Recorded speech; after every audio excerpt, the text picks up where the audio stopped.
इस पृथ्वी पर निवास करने वाले सबसे विशालकाय डायनासोर कैसे खत्म हुए, यह आज भी रहस्य के पर्दों में कैद है। हालांकि वैज्ञानिकों द्वारा की जा रही खोज के कारण समय समय पर इस रहस्य से पर्दा उठता रहता है। आज से करोड़ों साल पहले इस धरती से डायनासोर के अंत का पता लगाने के लिए वैज्ञानिक कई खोज कर चुके हैं और इनके रहने का प्रमाण भारत से लेकर अमेरिका तक लगभग धरती के हर कोने से मिला है। वैज्ञानिकों की यह खोज अभी भी जारी है।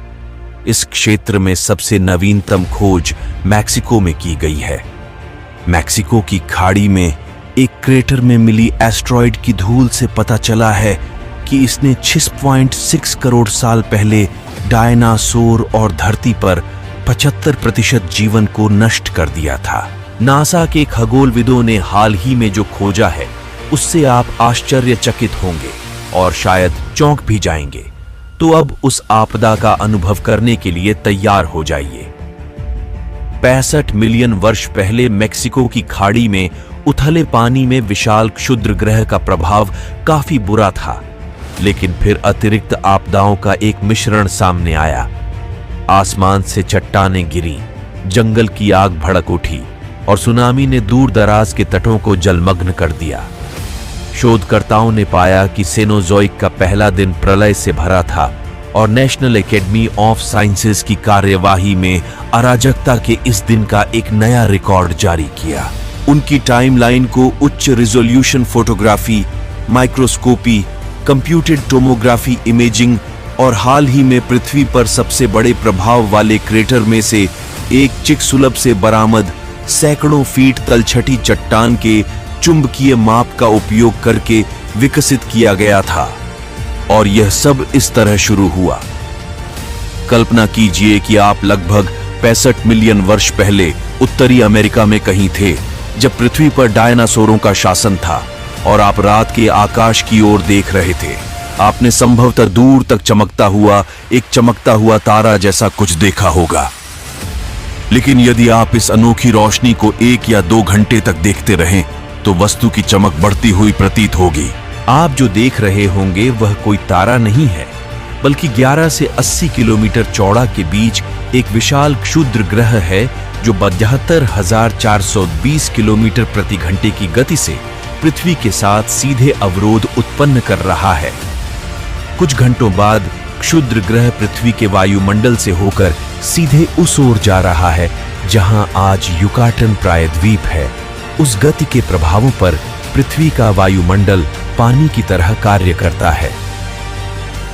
छोटी अंतरिक्ष चट्टानें, जिन्हें उल्का कहा जाता है, तालाब में फेंके गए कंकड़ की तरह वायुमंडल से टकराती है और उच्च ऊंचाई पर तेजी से धीमी हो जाती है, वायुमंडल के घर्षण से जल जाती है। जबकि चट्टान के कुछ बड़े टुकड़े बच जाते हैं और पृथ्वी पर गिर जाते हैं। पहाड़ के आकार का चिकसुलभ क्षुद्र ग्रह हमारे वायुमंडल से ऐसे टकराता है जैसे किसी तालाब में पत्थर फेंक रहा हो। इसने अपना वेग बनाए रखा और केवल 3 सेकंड में पूरे 60 मील वायुमंडल में गोता लगा लिया। यह क्षुद्र ग्रह मध्य अमेरिका के ऊपर से टकराता है, जिससे सभी ध्वनि तरंगों की जननी निकलती है, जो सभी महाद्वीपों के कानों के पर्दों को चकनाचूर कर देगी। डायनासोर संभवतः भयभीत थे और सभी दिशाओं में भाग रहे थे। उन्हें पता नहीं था कि क्या होने वाला है। लेकिन यदि कोई जानवर क्षुद्र ग्रह को देखने के लिए पर्याप्त करीब होता तो वे तुरंत कुछ ही मिनटों में वाष्पीकृत हो जाते। वास्तव में समुद्री कछुओं और मगरमच्छों को छोड़कर 25 किलोग्राम से बड़ा कोई भी 4 पैर वाला जानवर जीवित नहीं रहेगा। पहाड़ के आकार की अंतरिक्ष चट्टान इतनी तेजी से गिरती है कि हवा भी बच नहीं पाती। तीव्र संपीड़न के तहत हवा लगभग तुरंत हजारों डिग्री तक गर्म हो जाती है। क्षुद्र ग्रह के टकराने से पहले संपीड़ित अत्यधिक गर्म हवा युकाटन को कवर करने वाले उथले समुद्र के अधिकांश भाग को वाष्पीकृत कर देती है। कराने वाला क्षुद्र ग्रह पृथ्वी पर इतना दबाव डालता है कि मिट्टी और चट्टानें तरल पदार्थ की तरह बहने लगती हैं। क्षुद्र ग्रह द्वारा मिट्टी, चट्टान और हवा में स्थानांतरित गतिज ऊर्जा अणुओं को सूर्य की सतह से कहीं अधिक गर्म तापमान तक उत्तेजित करती है। गर्मी परमाणुओं से इलेक्ट्रॉनों को चीरती है, हवा को वाष्पीकृत चट्टान के साथ 10,000 डिग्री से अधिक टर्बोचार्ज्ड प्लाज्मा के एक विस्तारित आग के गोले में आयनित करती है, जिसे हाइपरसोनिक गति से विस्फोटित किया जाता है। गर्मी, तेजी से फैलती हुई हवा और प्रभाव शॉक वेव के साथ संयुक्त रूप से पृथ्वी का लगभग तात्कालिक गैस में रूपांतरण 16,000 किलोमीटर प्रति घंटे से अधिक की गति से बाहर की ओर फैलने वाले दबाव की एक विशाल विस्फोट लहर बनाता है। पृथ्वी की पपड़ी में तरंगें प्रभाव क्षेत्र से 4 किलोमीटर प्रति सेकंड की गति से दूर फैलती है। ये लहरें फिर महाद्वीपों में भूकंप पैदा करती हैं।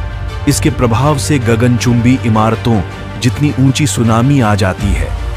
600 फीट से लेकर शायद 1000 फीट तक ऊंची लहरें अब मेक्सिको और दक्षिणी संयुक्त राज्य अमेरिका में टकराती हैं और दसियों मील अंदर तक बाढ़ ला देती हैं। लहरें अस्थायी रूप से नदियों के प्रवाह को उलट देती हैं और 30 फुट के ज्वारीय बोरों की तरह नदी के तल तक ऊपर उठती हैं और पूरे महाद्वीपों को जलमग्न से भर देती है। डायनासोर इतनी बड़ी सुनामी और धधकती आग में गुम हो जाती है। यह संभावना है कि डायनासोर के विलुप्त होने में इनमें से एक से अधिक कारकों ने भूमिका निभाई। वैज्ञानिक अभी भी इस विषय पर शोध कर रहे हैं और हमें भविष्य में और अधिक जानकारी मिलने की उम्मीद है। डायनासोरों के विलुप्त होने का पृथ्वी के पारिस्थितिक तंत्र पर गहरा प्रभाव पड़ा। डायनासोरों के विलुप्त होने से खाद्य श्रृंखला में एक बड़ा शून्य पैदा हुआ। इस शून्य को स्तनधारियों और पक्षियों ने भर दिया, जो डायनासोरों के विलुप्त होने के बाद विकसित हुए और आज पृथ्वी पर प्रमुख भूमि जानवर हैं। डायनासोरों के विलुप्त होने ने पृथ्वी के परिदृश्य को भी बदल दिया। डायनासोरों के विलुप्त होने के बाद पौधे और जानवर नए वातावरण में विकसित हुए और पृथ्वी पर आज हम जो जीवन देखते हैं वह उसी का परिणाम है। वीडियो कैसा लगा कमेंट करके बताइए। पसंद आया तो लाइक और सब्सक्राइब कर दे। धन्यवाद।